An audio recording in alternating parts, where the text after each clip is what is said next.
Vous avez peut-être déjà été dans des églises où on voit des chandeliers. Parfois c'est 3 branches, parfois c'est 5 branches, parfois c'est 7 branches, parfois c'est 8 branches. Pourquoi? Quelle est la signification? Est-ce que c'est simplement une question esthétique ou est-ce qu'il y a un sens spirituel, théologique? En tous les cas, pour les 7 branches et pour les 8 branches, il y a des choses à dire. Les 7 branches, on sait très bien qu'il y avait un chandelier de avec ce motif dans le temple de Jérusalem. Et les 7, évidemment, reprend la question des 7 jours de la création, qui ne sont pas tous pareils. Il y a des jours pour le travail et il y a des jours pour reculer un peu. Nos traductions disent pour se reposer, mais c'est peut-être pas uniquement une question d'épuisement physique ou de burn-out, mais simplement, est-ce qu'on a encore Dieu en vue? Et j'ai eu la chance de rencontrer des rabbins qui m'ont dit « Agnès, ça suffit pas. Il y a tout à fait autre chose. » Le chiffre 7 n'est pas simplement une manière de dire symboliquement parlant, c'est toute la création, c'est le temps dans son ensemble qui vient de Dieu, mais il y a autre chose. Alors, est-ce que tu sais compter jusqu'à 7? Tu dis oui. Il dit imagine-toi que ce n'était pas toujours le cas. Si un esclave hébreu voulait être libéré, il fallait évidemment des sous pour le faire.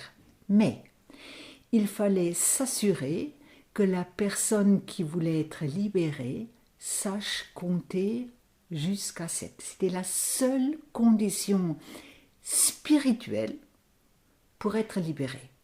Pourquoi? Parce que savoir compter jusqu'à 7 faisait de cet homme, c'était plus de hommes que femmes, mais aujourd'hui on rajouterait des femmes, une personne capable de respecter la vie telle que Dieu la voit. Il y a pas mal de boulot, mais pas plus que 6 jours à la fois. Il faut savoir s'arrêter, il faut savoir mesurer, il faut savoir tailler dans le temps pour ne pas devenir esclave non plus d'un maître humain, mais esclave de soi-même parce qu'on estime qu'il faut travailler tout le temps, on n'a pas le droit de s'arrêter, on n'a pas le droit de faire autre chose que de se soumettre au temps. Si tu veux être libre et si tu veux être en alliance, il faut être libre et pour ça, il faut que tu saches mesurer et structurer le temps comme le lieu où intervienne ta relation avec Dieu. Dieu n'est pas au-dessus, mais dans le temps, un partenaire pour ta liberté. Donc je trouve c'est absolument magnifique de nous dire, si tu veux être homme ou femme de la première alliance comme Jésus, est-ce que tu sais compter jusqu'à 7 et est-ce que tu sais profiter du fait que tu puisses compter jusqu'à 7? Il ne suffit pas de faire ça juste pendant les cours de maths. Il faut que tu puisses, toi, structurer ton temps avec un beau sourire, librement pour dire là je fais ça et là je fais ça.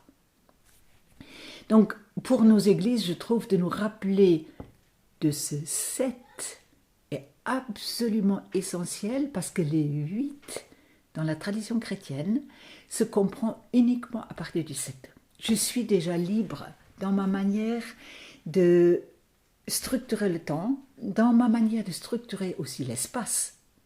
Parce que pendant le 7e jour, je fais une pause dans mes déplacements qui peuvent en fait être aussi des égarements. Et je m'arrête un moment pour que mon GPS spirituel puisse se rebrancher et me dire vers où aller. Et une fois que je sais habiter le temps mesuré par les 7, comme espace intérieur, à ce moment-là, Dieu dit, et ça, c'est pas le tout. Il y a aussi l'éclatement du temps. L'éclatement parce que la mort fait partie du 7. Le mort fait partie de notre monde, mais les 8 du jour nouveau qui commence en Christ fait que le 7 ne te fait pas tourner en rond éternellement, mais il y a une issue hors du temps du côté de Dieu. Donc, d'une certaine manière, ça pourrait dire, on pourrait avoir un côté avec un chandelier à 7 branches, et de temps en temps, on met un chandelier à 8 branches, par exemple le jour de Pâques, ou un jour où on veut dire davantage ce que les Christ rajoutent. Mais avoir uniquement les 8 sans savoir ce que c'est les 7, c'est malheureusement rater tout notre héritage biblique.